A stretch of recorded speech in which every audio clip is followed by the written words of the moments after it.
Mas o Fundo Monetário Internacional ontem, eles trouxeram, acho que foi um relatório, né? Que falaram, inclusive, que a recessão, que nós estamos num grande risco de recessão econômica, isso a gente já vem falando há meses aqui, e que essa recessão econômica pode durar até 2026. Então, que poderia levar 2 anos para eles conseguirem controlar de fato a inflação. E, cara, agora de madrugada, no calendário econômico aqui, eu estava dando uma olhada, saiu o PIB anual e o mensal do Reino Unido, e nós vimos aqui ele vir bem abaixo, né? Então o PIB veio bem abaixo já do que era a expectativa do mercado, então vindo num cenário muito pior, mais contracionista do que o esperado. E aí você vê, tipo, a produção industrial no extrativo aqui, por exemplo, 1,6 negativo, né? Bem abaixo do 0,2%. Então, são dados aí que mostram para a gente que não tem nada de controle inflacionário e que a coisa tende a se apertar cada vez mais, né? Referente ao FMI, eles divulgaram dois relatórios ontem, um sobre atividade econômica e inflação, outro sobre mercados.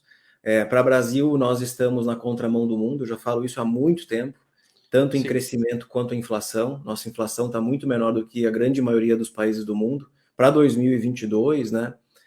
E para crescimento, esperado aí pelo menos 3% de crescimento para esse ano e 1% para o ano que vem. Lembrando que é muito difícil prever crescimento para o ano que vem, porque tem tanta coisa acontecendo, tem tanto risco no ar, que eu acho que não vale nem a pena gastar energia com isso. Países desenvolvidos hoje estão crescendo muito menos do que costumavam crescer. Essa questão do Reino Unido, como a Europa inteira, na verdade, estão passando por dificuldades econômicas gravíssimas, uma inflação muito alta, uma taxa de juro crescente, menos crescimento. Aqui o que tem de notícias da França, por exemplo, saindo hoje, as refinarias francesas estão em greve, muito semelhante ao que a gente viu no Brasil, né, a greve dos caminhoneiros em 2018. Estamos vendo hoje, num país desenvolvido, problemas de países subdesenvolvidos. Greve nas refinarias, o país está ficando sem combustíveis, simplesmente desequilibrado, tá? A economia desequilibrada. E aqui a gente está tranquilo, na minha opinião. E aí sim, para crescimento econômico, a FMI alertou que vão ser aí alguns anos de desaceleração da atividade, possível recessão, os riscos são cada vez mais altos, e para controlar a inflação vão precisar pelo menos aí 2 anos de políticas monetárias mais contracionistas, fazendo com que os preços dos ativos caiam no meio do caminho, né? Sim, a minha dúvida era se de fato a gente ia ter mais um respiro, porque geralmente em bear market, em anos de bear market, nós temos geralmente uns 13 respiros no ano, ou seja, 3 meses ali no ano, o ano tem 12 meses, geralmente em bear market nós temos 3 meses em média de respiro, e faltaria o respiro final agora, né, o que seria um pullback, alguma alta, só que eu acredito que a gente vai depender desses dados do CPI de amanhã, se eles viessem mostrando uma inflação controlada, ou talvez mostrando que o pico de inflação já chegou ali em agosto, a gente poderia ver o mercado dando uma reagida, né? E eu estou assim, um pouco na expectativa de amanhã ver se eu vou ficar comprado para esse final de ano por um período de pullback ou não, ou se nós vamos perder realmente os suportes aí majoritários de S&P 500, Nasdaq e assim por diante. Eu acho que a Nasdaq está bem mais feia do que o S&P 500, por exemplo, e é um gráfico que eu estou olhando bastante. Ela é mais sensível à taxa de juros, né? As empresas de tecnologia são mais sensíveis à política monetária, então por isso que Nasdaq sofreu bem mais do que S&P esse ano. S&P 500 no gráfico semanal está em cima da média de 200, né? Que é uma média muito rara do S&P tocar. E as últimas vezes que ele rompeu essa média de 200 no semanal foi em 2020, 2008, 2001, nas grandes, né, crises ou bolhas. Então é um momento bem decisivo para o mercado. Na minha opinião, é muito difícil se segurar, porque a gente não lê notícias boas, notícias positivas.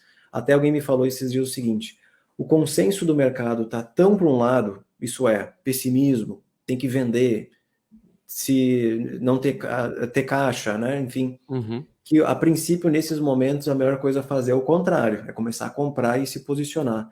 Só que quando a gente olha para o cenário macro, não tem absolutamente nada de bom acontecendo, Não tem nenhuma né? perspectiva de melhora, né? Então, assim, a inflação continua forte, o mercado de trabalho americano continua apertadíssimo, né? O desemprego caiu para 13,5%. A meta do Fed para o desemprego é de 4,4%. Ele precisa fazer o desemprego aumentar. Ele precisa. Eu sei que isso soa muito esquisito, muito ruim, mas a política monetária funciona dessa forma.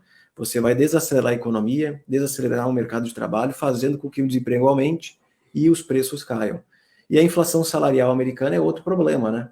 A inflação salarial elevada é ótimo para a população, pessoas ganhando salários cada vez maiores, mas para uma economia como um todo, isso não é nem um pouco positivo. E demora muito tempo para isso desacelerar, né? A inflação de serviços lá fora, mesma coisa. A inflação cada vez maior. Eu não acho que, em questão de poucos meses, tirando um juro de 0% para 13,5%, 4%, seja o suficiente. É preciso um período muito extenso de políticas monetárias contracionistas para desacelerar a inflação. Então, por enquanto, fica muito difícil avaliar esse cenário. Sem esquecer que a partir de amanhã, a partir de hoje, começam a ser divulgados os balanços das empresas do mercado americano. Acabou Exatamente. de sair aqui, ó, Os hoje de balanços manhã, de banco. bancos são amanhã, hoje saiu da PepsiCo, tá? Veio Uhum. melhor do que o esperado, mas amanhã, quinta-feira, tem Taiwan Semiconductors, Delta Airlines, BlackRock, o que mais tem? Tem JP Morgan, se eu não me engano, Domino's Pizza, será que é sexta-feira? Ó, sexta-feira, JP Morgan, Morgan Stanley, Citigroup, Wells Fargo, só empresas aí, né, de grande porte que importam bastante para a gente. Então, a Uhum. depender do que acontecer com esses resultados, que devem piorar no terceiro trimestre e principalmente no quarto trimestre, O quarto trimestre acho que vai vir paulada. vai ser, o quarto trimestre vai começar ruim e terminar ruim. Então, eu acho que os balanços vão refletir exatamente isso. Os balanços do quarto trimestre é em janeiro, né? Só no ano que vem. É em janeiro. E aí, realmente, se a gente tivesse um dado a favor da contração econômica, ou seja, inflação reduzindo amanhã, a gente pode ver um respiro de alta até meados de dezembro a janeiro ali. E depois de janeiro, paulada de novo, né? Paulada porque a expectativa é de que os balanços dessas maiores empresas aí dos Estados Unidos venham bem baixo. Tanto de tecnologia quanto esses bancos aí. Os bancões aí que vão sofrer bastante, eu acho. Naturalmente desacelera, né? Tudo desacelera. A gente viu isso no Brasil no ano passado e no início desse ano, com a Selic É, saindo de 2 para 13, quase 14%. É natural, né? É natural. sim. E outra coisa importante que eu acabei de ver aqui, eu fico o dia inteiro no Twitter, né? Então aqui Uhum. eu tenho, não sei se vocês vão conseguir ver, tem um tweet aqui que o serviço da dívida das economias, das empresas, enfim, está crescendo muito. Ou seja, Uhum. os países são endividados, têm dívidas muito grandes. Eles precisam pagar o juro dessa dívida. Como as taxas de juros estão subindo, o custo da dívida fica cada vez maior. É uma bola de neve muito grande. Esse é um tipo de problema que só país subdesenvolvido sofria. Brasil, era a Índia, era México, era o Peru e o cacete. Agora nós estamos vendo países desenvolvidos sofrendo de problemas de países subdesenvolvidos. É muito engraçado. Então, Isso é assim, muito legal. tem muita coisa acontecendo. Eu digo para vocês que o cenário não é fácil. A gente falta 7 minutos aí para sair os dados de inflação aos produtores. E eu tô pelo menos um pouco ansioso para ver, porque ele geralmente pode até antecipar o que pode vir amanhã, né? E Um pouco aí, pode. um pouco pode. Aí pode ser que aconteça alguma informação aí que é interessante. Hoje tem atas da reunião do Banco Central americano? Isso, à tarde, às 15 horas, é divulgada a ata. É um documento, tá? Muitas pessoas perguntam se eu vou fazer a tradução. É um documento Ah, chato de ler, umas 15 páginas, que vai aí discutir um pouco do que eles falaram na última reunião, tá? Ele vai trazer mais detalhes da reunião do Fed, que ali é rapidinha, é uma uhum. hora, né? Isso traz mais detalhes sobre o que eles discutiram na última reunião, sobre riscos, sistema financeiro, economia, e aí vale muito a pena acompanhar, né? Sim. Eu tava